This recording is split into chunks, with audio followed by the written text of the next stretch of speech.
Lutero comienza entonces su vida de monje, que es muy estricta. Tiene que ir a servicios de adoración, escuchar lecturas y hacer trabajos. Y él agrega más cosas, ya que no solo quería la disciplina monástica más estricta que existía, sino que durante los 2 años que pasa como fraile agustino en Erfurt, también se disciplina a sí mismo, incluyendo la autoflagelación. Ser monje agustino era duro. El día comenzaba a la 1:45 de la mañana, cuando los despertaban para comenzar a orar a las 2. Luego dormían media hora y a las 4 y a las 6 volvían a orar. Todo eso antes del desayuno. Luego debían mantenerse ocupados todo el día trabajando, orando y leyendo hasta la 1:45 de la tarde. Entonces, podrían tomar una siesta y luego seguían. El día era implacable. Pero Lutero, por supuesto, seguía estando preocupado por su salvación. A pesar de estar en un monasterio, no sentía la seguridad que pensó iba a encontrar siendo monje. En realidad, en vez de resolver sus problemas, la vida del monasterio los empeoró, porque cuanto más trató de hacer las cosas bien, más cuenta se dio que nunca era suficiente. En el cristianismo de la era medieval, se creía que había que llevar cuentas de los pecados. Los pecados eran vistos como acciones o cosas que uno se había olvidado de hacer, por lo que uno los podía enumerar. Bajo la teología de la penitencia de esa época, uno debía nombrar cada cosa. Y si bien la mayoría de las personas no lo tomaba muy en serio, Martín sí lo hacía, tratando de nombrar cada posible pecado que había cometido. Podemos imaginar entonces el resultado. Lutero decía sus pecados en el confesionario y se iba. Luego recordaba algunos más y regresaba otra vez a confesarlos. Y esto frustraba a sus confesores. Uno de ellos un día le dijo: «Vete y haz algo realmente serio, un pecado grande, y luego vuelve a hablar conmigo». Todos mis hermanos en el monasterio lo pueden confirmar. Si hubiera seguido así, me habría matado con vigilias, oraciones, lecturas y otros trabajos. Martín Lutero. Lutero es un buen monje. Es un monje que sirve, pero no es un monje común y corriente, sino que tiene dones y talentos, por lo que va en camino a convertirse en sacerdote. Recordemos que no todos los monjes son sacerdotes. El monje es un hombre que ha tomado un voto de pobreza y castidad, mientras que el sacerdote ha sido entrenado para hacerse cargo de los sacramentos y las personas. Lutero fue ordenado en 1507. Había sido reconocido como un monje joven y brillante y seleccionado para el estudio de teología. En el momento de su ordenación, experimentó un gran temor. ¿Cómo podía él transformar el pan y el vino en el cuerpo y sangre? Esa era la teología medieval católica romana, que el sacerdote tenía el poder de transformar el pan y el vino en el cuerpo y la sangre de Cristo. Así es que cuando supo que iba a dar el sacramento y que al decir las palabras «Este es mi cuerpo», iba a estar sosteniendo el cuerpo de Cristo, sintió terror al pensar que él, un ser humano común y corriente, iba a sostener a Dios en sus manos. Fue un momento en que sintió mucho miedo, tanto que en su terror casi deja caer al piso los elementos. Algo que no era inusual. Ya les había sucedido a otros sacerdotes jóvenes, pero me pregunto si eso no tuvo que ver con su planteo sobre lo que pasaba en la Cena del Señor. Porque más tarde, cuando pensó en el don de Dios de la Santa Cena, se enfocó no en lo que el sacerdote hace, sino en lo que Dios hace. Lutero sobrevivió su primera misa y fue un monje agustino muy piadoso.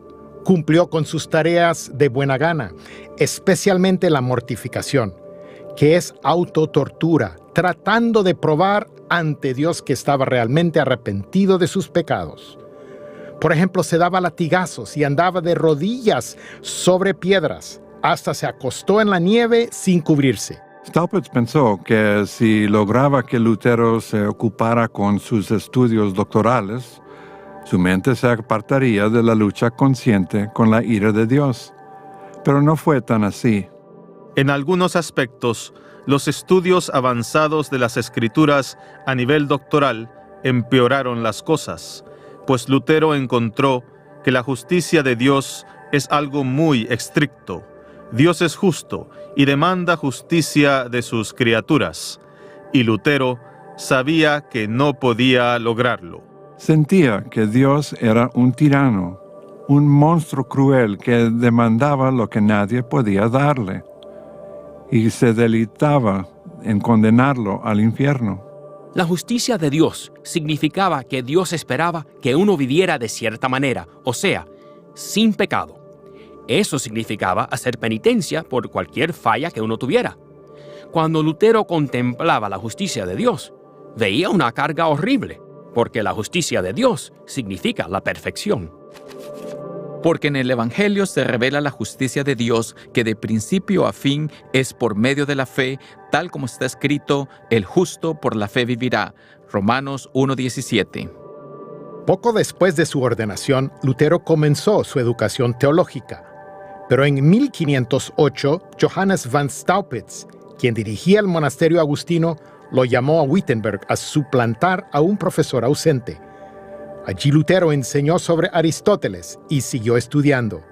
Finalmente, en 1509, recibió su licenciatura en Biblia. Luego regresó a Erfurt, donde enseñó por 2 años. Entre los agustinos de Alemania surgió una disputa. Una de las partes confiaba tanto en Lutero que lo envió a Roma junto con un hermano monje para defender su caso ante el director de la orden, y si fuera necesario, para defenderlo también ante el mismo Papa. El viaje a Roma lo hizo en el otoño de 1510. Ir a Roma era un gran honor, era un peregrinaje. Visitar Roma, venerar a los santos y conocer los sitios sagrados seguramente le quitaría mucho tiempo del purgatorio. En el camino se hospedaban en monasterios, pero se dieron cuenta de una cosa: cuanto más se acercaban a Roma, mejor era la comida que recibían. De hecho, los monjes vivían mucho mejor en general. Era muy diferente que las condiciones austeras a las que Lutero estaba acostumbrado en Alemania. Y eso lo hizo pensar en el nivel de devoción y piedad en la iglesia, dado que la suya era una rama estricta de la orden agustina. Junto con su colega pasaron probablemente por el Paso Brenner y entraron en Roma. Lutero dice que en el momento en que vio a la distancia a la Sagrada Ciudad, se arrodilló de tan emocionado que estaba de ver la ciudad de Dios en la tierra. Pero una vez que llegó a Roma, donde hizo las cosas que un peregrino religioso hacía en Roma, comenzó a desencantarse con la ciudad. De hecho, más tarde diría: si hay un infierno, Roma está construida sobre él. Se encontró con una ciudad llena de banalidades y todo tipo de corrupción e hipocresía. Si bien dio misa en las grandes iglesias cristianas, los sacerdotes italianos lo apuraban para que terminara pronto. Le decían: pasa, pasa, termina pronto. Eso lo desilusionó mucho. Él, que había temblado la primera vez que celebró la Cena del Señor, estando en Roma, escuchó a sacerdotes decir en las palabras de la institución: cuerpo eres y cuerpo permanecerás, vino eres y vino permanecerás. Lutero quedó estupefacto por la burla a los santos y a los sacramentos, cosas que para él eran sagradas. Así que la ida a Roma no le ayudó para nada, y en el viaje de regreso a Erfurt en 1511 estaba más desilusionado y preocupado que antes sobre su estado delante de Dios. Así que se esforzó más todavía, haciendo largos ayunos, pasando noches sin dormir y tratando de ganar de tantas maneras el favor de Dios con sus obras. Pero no parecía dar resultado. Ni bien terminaba de confesar sus pecados, se encontraba rezongando contra Dios nuevamente. Eso lo llevó a su confesor Johann von Staupitz. a quien dijo que casi odiaba a Dios por las cosas que pasaba por ser creyente. Pero Staupitz le confió un secreto que le sirvió de gran consuelo. Le dijo que él también tenía las mismas luchas espirituales. Staupitz le dijo que el arrepentimiento comienza con el amor de Dios, y para Lutero eso fue una revelación. Dijo: entonces lo que todos creemos que debe ser el resultado del arrepentimiento, en realidad es el comienzo. El comienzo del arrepentimiento es que amo a Dios, pero no para salvarme a mí mismo, sino que le amo porque Él me ama a mí. Staupitz ayudó enormemente al joven Martín. Lo ayudó con sus luchas con el pecado, con saber qué clase de Dios tenía, con que Dios no era un Dios enojado. Pero no lo llevó hasta el descubrimiento mayor de la Reforma. Eso no fue un acontecimiento aislado, sino un proceso. En 1512, Lutero recibió en Wittenberg su doctorado en teología sagrada. En la ceremonia prometió sumisión a la autoridad de la Iglesia, enseñar la verdad de la Biblia y rechazar la falsa doctrina. Pasó entonces a ser profesor de Biblia. Ahora, cuando en la Edad Media se enseñaba sobre la Biblia, no se hacía exégesis del texto para ver qué sucedía. Uno miraba lo que otros comentaristas habían dicho y luego agregaba más comentarios. Pero Lutero estudia más y más, porque ahora tiene más recursos a disposición.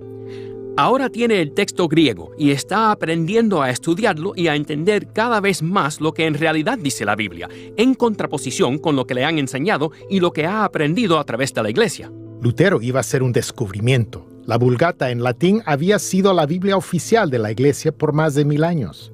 Era una traducción de la Biblia griega y hebrea hecha por San Jerónimo en el año 380.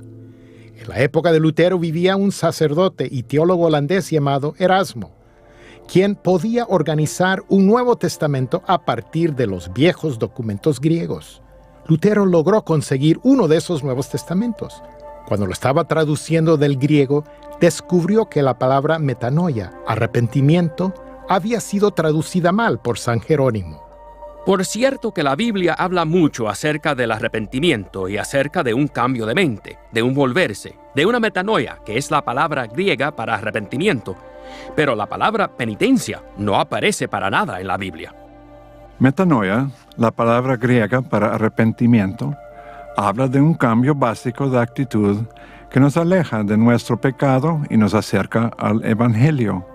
Cuando esto fue traducido al latín, apareció como hacer penitencia. Entonces, confesar al sacerdote y luego cumplir con los requisitos para satisfacer el castigo temporal se convirtió en el corazón de ese término, mientras que el sentido del cambio de actitud se perdió por completo. Para Lutero, todo cambia cuando se da cuenta que no se trata de esforzarse por llegar a Dios, sino de Dios que viene a uno. Lo que realmente sucede en el arrepentimiento es que no soy yo quien gano mi perdón, sino que simplemente me confieso honestamente a Dios y luego escucho a Dios decirme, estás perdonado. Esto fue algo totalmente liberador para Lutero. Una palabra puede no parecer importante, pero escuchen la diferencia. En Mateo 4:17 dice: desde entonces Jesús comenzó a predicar y decía, arrepiéntanse porque el reino de los cielos se ha acercado. La Vulgata dice, desde entonces Jesús comenzó a predicar y decía, hagan penitencia porque el reino de los cielos se ha acercado. Esto significa que enumerar los pecados, confesarlos al sacerdote y hacer penitencia por ellos es antibíblico. A comienzos del siglo XVI, Lutero comienza a decir y enseñar cosas basadas en su estudio personal de las Escrituras, que difieren de lo que había aprendido como estudiante. Si bien Lutero todavía no había llegado a comprender todo lo que luego entendería sobre el Evangelio, sí se había dado cuenta que la justicia no era algo que podía lograr por sí mismo. Más bien, era un don que Dios daba a través de la fe. Aun cuando su teología todavía no estaba del todo desarrollada, esta comprensión le ayudaría y prepararía para las batallas que estaban por pelear. En el Concilio de Trento de 1550, la Iglesia Católica reafirmaría la doctrina de la penitencia declarando: cualquiera que diga que la penitencia no es un sacramento verdadero y apropiadamente instituido por Cristo el Señor para reconciliar a los fieles con Dios, tantas veces como cae en pecado después del bautismo, que sea anatema, o sea, que sea condenado.